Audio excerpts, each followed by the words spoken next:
Hello everyone. This is a short video about the various tips and tricks which you can use in the GRE. Let us start with some general tips and tricks. So the first and foremost would be to memorize the test format.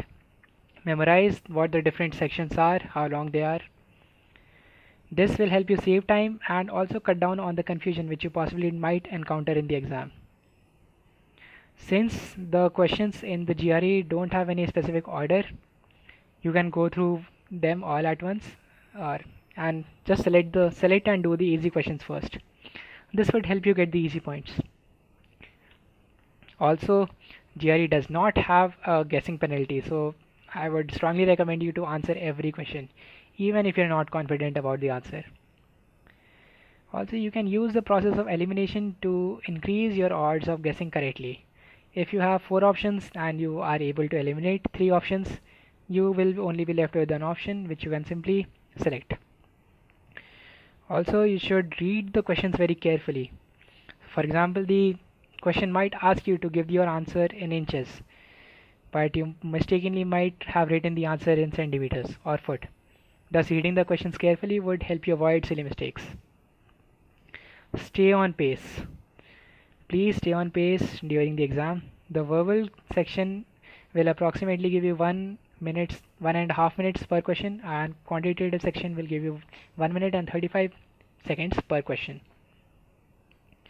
You can check for mistakes at the end of each subsection: verbal, quantitative and analytical writing. You should do this only if you have the time. Also, you should keep your scratch paper very neat. This will help you avoid any confusion and this will also help you avoid entering the wrong answer. For example, you might enter the answer for question 2 on question number 15. You should stay calm during the exam. Even if you are feeling the pressure of the exam, you should stay calm. This will help you avoid any further silly mistakes. You get a break, an optional break after 3 sections, about approximately halfway through the exam. I strongly recommend you to take it. Even if you feel you do not need it, please take it, eat a snack, drink water, and then you can continue after 10 minutes when the break ends. Okay, so I have 4 tips for the verbal section.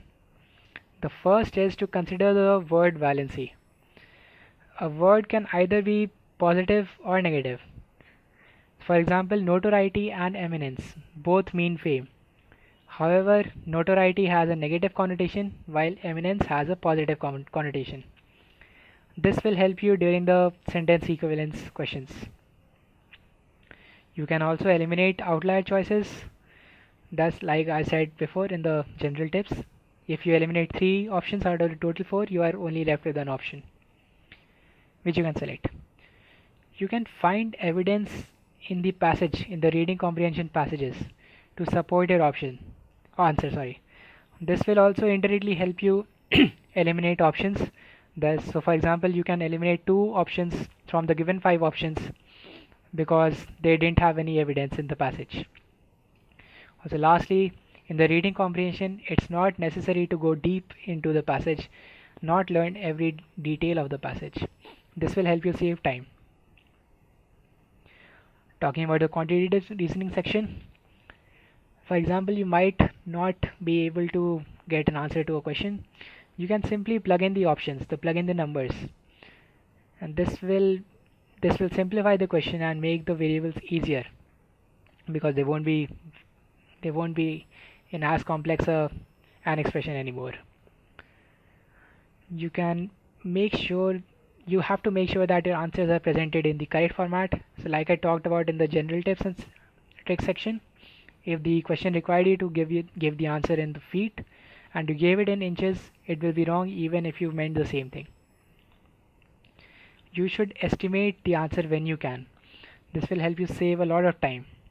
So for example, if you know that the answer would be in the ballpark of, let's say, 100 meters and you have only one option, 95 meters, you can simply select that option because that is the closest option.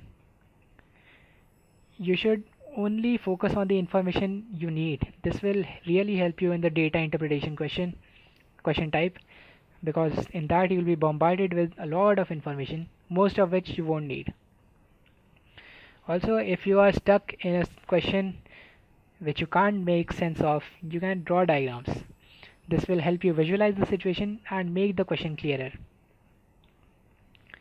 Okay, these were all the tips and tricks I had. I hope you use some of them.